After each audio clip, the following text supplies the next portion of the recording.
Hey guys, Paul on the plane here. If you think for 1 second that SpaceX and NASA aren't connected, you better check the facts. Under our ELV certification agreement, we're undertaking vigorous engineering reviews with the Air Force.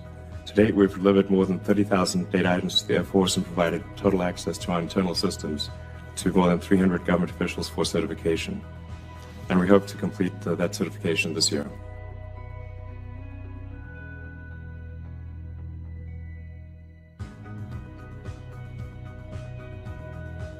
Under our ELV certification agreement, we're undertaking vigorous engineering reviews with the Air Force. To date, we've delivered more than 30,000 data items to the Air Force and provided total access to our internal systems to more than 300 government officials for certification. And we hope to complete that certification this year. But what I'm going to briefly cover today will be nothing new to a lot of you. The truth community did a great job dissecting the SpaceX dog and pony show and presenting all the inconsistencies and anomalies and why the whole thing looked so fake that it had to be real, right? And major props to Jeranism for catching the fact that SpaceX was allowed to modify a recording of its live stream of Starman on YouTube. I wonder how many times they've gotten away with it in the past. I put Jaren's video link in the description below. If you haven't seen it yet, be sure to check it out. Shoot, that in of itself should make your spidey sense tingle. That is, if you're genuinely interested in finding the truth. Unfortunately, many of you who watch this are only interested in trying to discredit or make a mockery of those who are pointing such things out. But I digress. As I was saying, the truth community absolutely tore up the Starman footage within a few days, basically doing the job for me. Thank you all. The countless videos that I saw showing the many different ways SpaceX and those they are colluding with trying to fake space was simply awesome. Today I'm just going to highlight a few of the many different problems with the footage and then file it away in our Faking Space series as one more piece of evidence that we are all being lied to. So, let's get started. Number 1 came with the reveal of the Tesla Roadster and Starman in space with this shot. Yep, you've all seen it. Now, I'm not claiming that this proves the car and dummy were filmed in a studio, although in my opinion it absolutely was. But what I want to point out is how the camera reacts to the change in the new background image and the change in the level of light. Watch it again slowly as the top of the SpaceX rocket opens up and how the camera reacts, which reveals undeniably that the camera has two things: autofocus and auto exposure features. The camera is first focused on Starman and the background of the inside of the rocket, or so we are meant to think it's the inside of the Falcon Heavy. But when it opens, the camera is able to focus on the image of the Earth behind it. That's how most cameras operate. That point is secondary, however, to how the camera reacts to the change in light.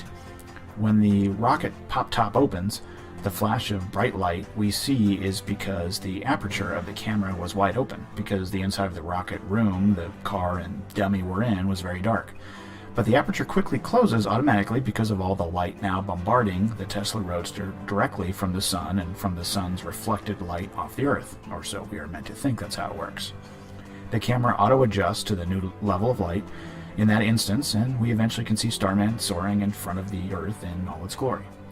You can see the autofocus and auto exposure again in this shot with the Earth floating in from left to right. At first it's a big white disk, and then the camera adjusts and we can see the image of the Earth, or so they want us to think that's what it is. So now that we've proven the camera has autofocus and auto exposure settings, we can view the rest of the footage with a concrete understanding of what the camera should pick up and what it should not. Like stars. With the camera's aperture wide open inside the dark room, when the rocket first opens, we should see it pick up the stars in the background. After all, we're continually told by the space agencies we don't see the stars in their space footage because of the amount of ambient light coming from the Earth. But with the lens wide open and able to receive all the light from the stars, they don't show up, even for a split second.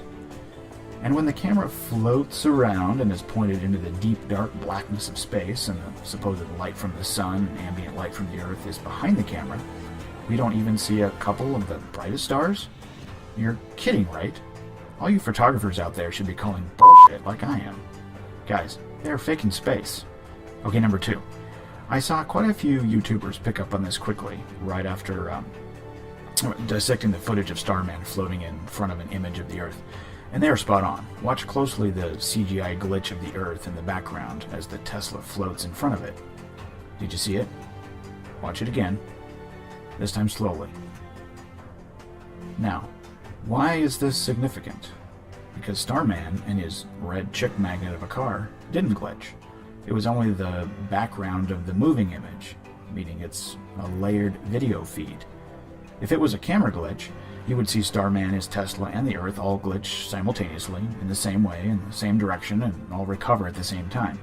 You don't, because it was just one layer of the video suffering this glitch, while the video feed of Starman and his hot ride, the top layer, was consistent. Busted. When are you guys going to start asking yourself why they have to fake all this science fiction garbage if space, as it is presented to us in our government schools and in the mainstream media, is true? Okay, number 3. The last one I'll point out today is the anomaly, I call it, on the Earth image video layer here. Look through the Tesla windshield and you can see the dark spot going from left to right. It looks like a long space turd. Unfortunately, Elon, it looks like a few pixels on your flat screen just went out.